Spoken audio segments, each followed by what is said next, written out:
Good afternoon, ladies and gentlemen. Raptor X here with Raptor X Reads, and today we are continuing our story Brimstone, written by Michael Marks. It's a Star Citizen series, and we're going to be reading the third chapter entitled Gnawing on the Bones. Caliban Sector, Aegis Reclaimer Goliath. Debris out.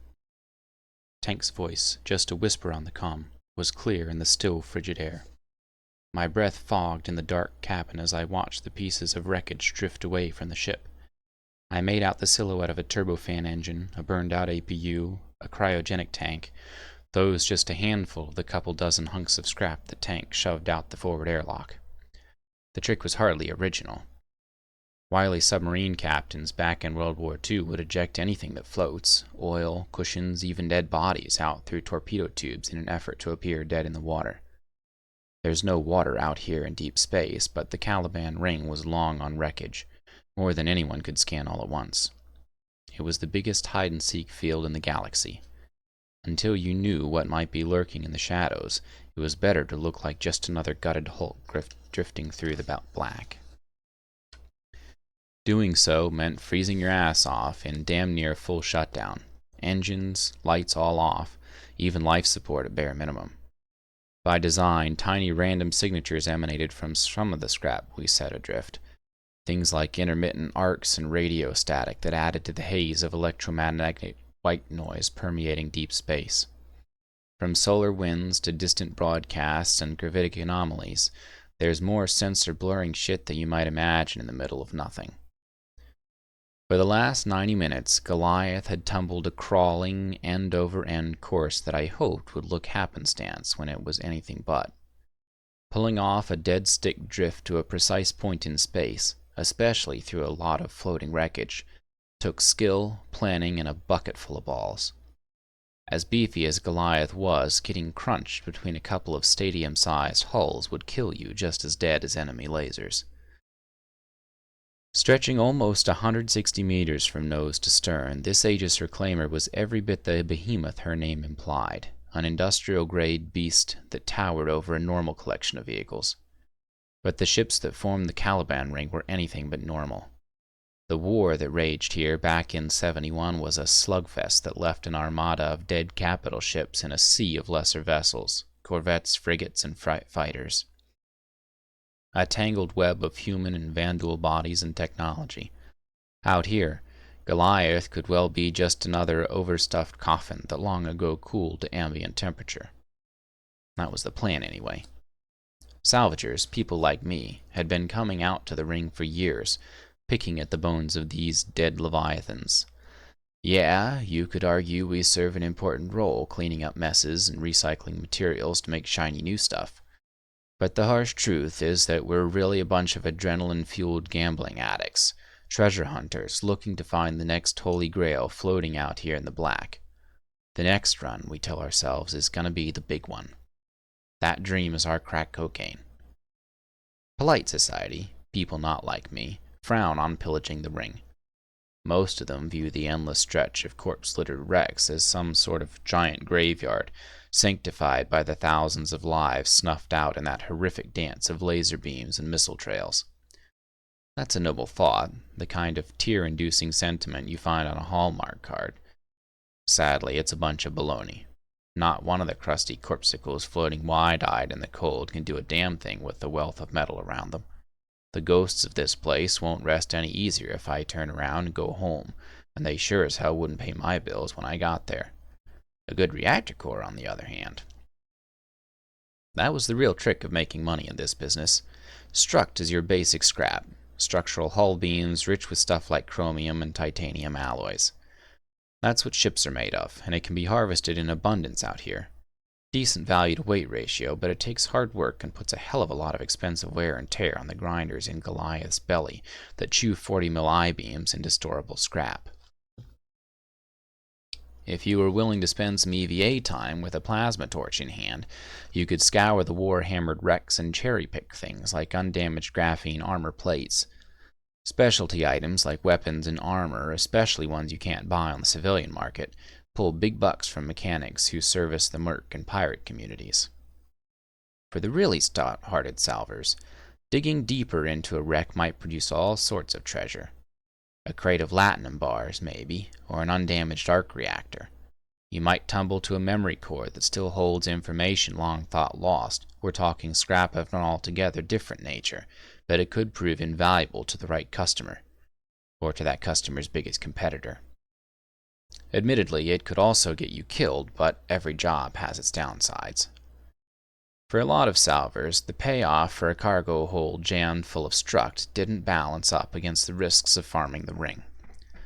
Things prowled these wrecks, things that came from human and vandal space alike. Anywhere you can find sailors, you'll find old stories, gloomy tales that hang like cigar smoke in dank dockyard bars. Tales of crews that slid into madness and cannibalism, of ghost ships or modern-day sea serpents, terrible fanged things that hunted salvagers, explorers, and historians alike. Millennia after man feared sailing off the edge of a flat world, sailors still love to tremble at things that go bump in the night. I've seen some weird shit in my day, and trust me, I don't laugh no matter how crazy the story. That's bad luck. But the biggest hazard I figure I'm likely to run into is the law, or someone just like me looking to break it. Those guys run the gamut from pirates or vigilantes to zealot fanatics standing holy watch over the honored dead. Whatever their motive, most of the things you're likely to encounter out here had a vested interest in leaving no witnesses. That last point was no small matter. In normal space, in normal times, it was still considered good form to rescue a stranded sailor, be he friend or foe, partner or rival, captain and crew alike. If you find somebody floating in one of those damn insulated coffins of an escape pod, you drag 'em in, patch their hurt, and haul 'em somewhere safe, even if just to dump their ass on some backwater station where they could cool their heels for weeks, maybe months, to catch a ride home. But you don't abandon someone to slowly die all alone in the dark. It was an unspoken code, an honor thing, a professional courtesy, if you will, that underneath it all recognized a simple fact of life. Space is a big empty place, and the guy you save today might tomorrow be looking out his windshield at your escape pod. Word gets around, and a positive balance in the bank of karma wasn't a bad thing to have. The ring had more bad karma than it had wrecks. Out here, where guys who would blow an escape pod out of the sky for laughs, or haul it on board just to look at the occupant in the eyes as they put a bullet through his melon. Some would do a whole lot worse. Jesse? My question didn't need the comm. My co-pilot sat in the seat next to mine. I couldn't see her eyes, hidden behind the sleek VR headset that allowed her to watch a low-power screen with no visible light leaking into the cabin. Waypoint in 630 meters, closing at 4 per sec. Jessie was all business when the game was on, her normally fiery humor muted to the essentials. At the moment, she was the only person on board who had big eyes on the area around us, although limited to data gathered from passive sensors dotted along the Goliath's hull. But if something out there had a signature, be it EM or thermal, she would be able to see it. Should being the pivotal word. Sensing my question, as she usually did, she added, "Looks quiet." "It always does," I groused inwardly, "right up to the point it gets loud." Prosthetic fingers stroked my chin, the silicone skin of my left hand rubbing the scar that ran the line of my jaw. This wasn't my first rodeo, and I knew just how fast an easy money run could go all to shit. But Welker knew better than to fuck me. I'd told myself for the 100th time. He damn well knows I'd kill him if he did. That meant only one of two things. Either his info was legit, or Welker was certain that whatever was out here would kill me first. Either way, he ends up with a clean slate and me off his list of creditors. A cynical mix of common sense and experience told me which answer was probably the right one, but damn if there was even a slim chance. 400 meters. Only a few more seconds to make the call. We could play it safe, float by, and spend the next hour or two drifting away as quietly as we arrived. Maybe unseen, maybe not. Or we tap the brakes, come to a stop, and fire up the lights. If the Reaper was really there, we'd see it, just like anything within a few thousand kilometers would know we were here as well. My mind crunched the numbers. Seconds to target, 20. Probability that a 2-bit scale like Welker would get his hands on good digits about the location of a wreck Reaper? Damn near zero. Value of a Reaper's engine, weapon control panel, shield box, hell, just about any intact system. A sigh slipped from my lips. That is a big-ass number. Waypoint in 5, 4... Jesse's voice ticked the countdown like a machine.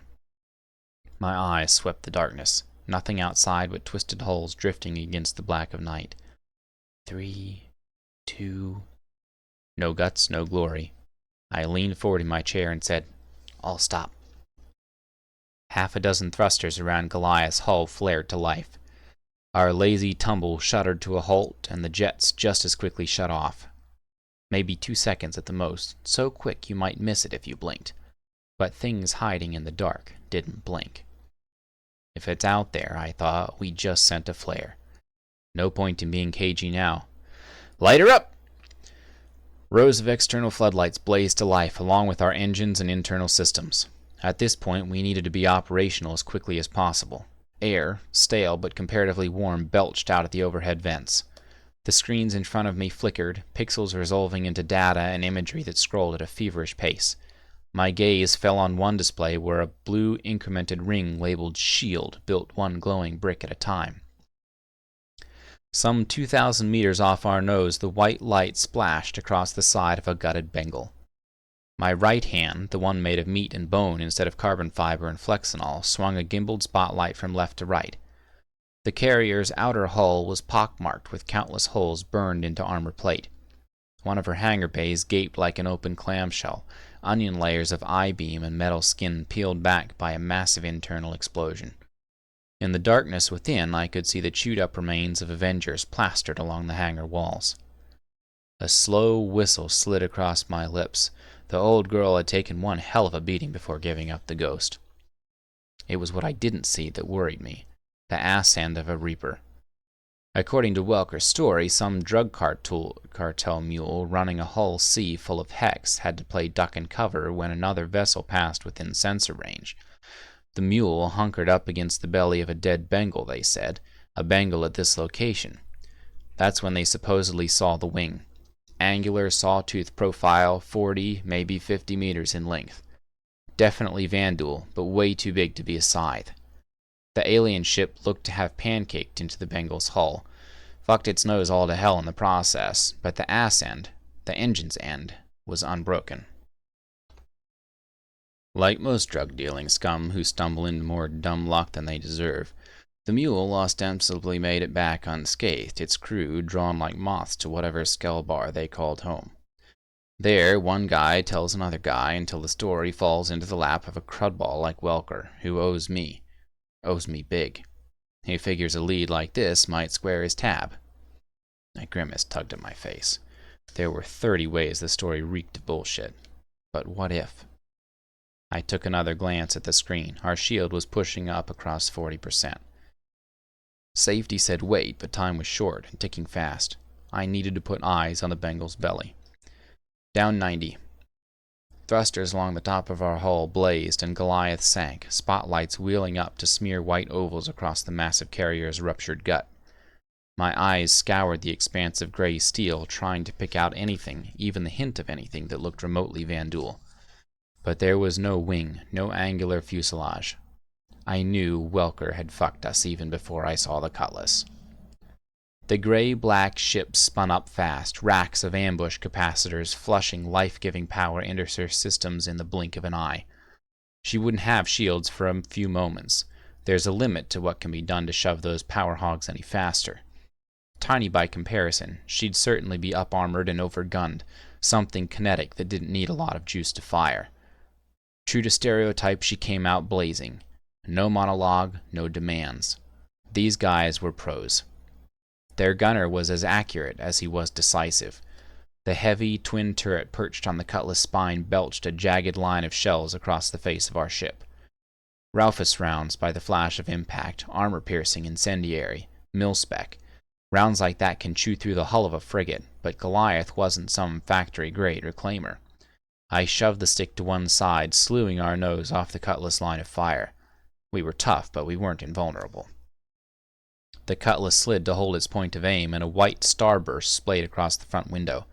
Son of a bitch was aiming at us, personally, not looking to kill an engine or power plant so he could have a polite conversation. A quick glance told me our shield spin-up had reached 87%. I barked, "Jesse!" Despite the cannon fire blazing outside the window, her eyes were glued to the display, fingers dancing madly. She shouted over the din of one-sided battle. 240 starboard, 300 gets us overlap. I keyed the docking thrusters to full and stomped the auxiliaries. Goliath abruptly rolled right, the ball peen hammering outside the flight deck smeared down our port side, meandering from our nose to the angular belly framed by our engine nacelles. If you've never seen a reclaimer take off, it's a hell of a sight. Those engines vomit an F5 tornado of flame that can deadlift 500,000 tons of ship and cargo. As Goliath rolled onto her right shoulder, those engines swung up. The Goliath got a faceful of nozzle as we opened the barn doors to hell. Scumbag or not, I had to give their pilot points for reaction speed. The Cutlass lurched to her port, bursting from our thrust column in a howling power slide of flame and blistered reflect. Her starboard forewing was burned away, edges of the severed stump glowing incandescent orange. Further aft, her entire starboard engine was charred and misshapen. Wispy tendrils of fire stretched out from her innards, writhing into the vacuum of space. The evasion carried the Cutlass the better part of 300 meters to our starboard. Maybe more, maybe less. Good enough. A last glance confirmed our shield ring burned full. Both fists gripped my chair as I growled through clenched teeth. Hit it! Jesse's fingers stabbed down on the panel, and a coded signal pulsed out, tripping passive sensors in each of 20-some-odd pieces of debris we'd scattered through the area. The warheads buried inside them had been cannibalized from the kind of ordnance you find out here. Marksmen, stalkers, an old Mark IV torpedo. Nothing sexy, just backyard engineering, really, but the Cutlass was within the frag radius of 3. One of them flouted less than 100 meters above her top turret. They all detonated. There's no shockwave in space, no atmo to carry the hull-bursting force of compression that ages ago broke the spine of seagoing vessels. Our shields soaked up what few bits of white-hot frag sizzled in our direction. The Cutlass wasn't so lucky. When the flash cleared, the pirate slid into a slow yaw, venting high-pressure gas from half a dozen holes punched through her hull. Whatever breathable air she contained was hemorrhaging rapidly out into space. The heavy turret was shredded, the gunner reduced to bits of organic splatter.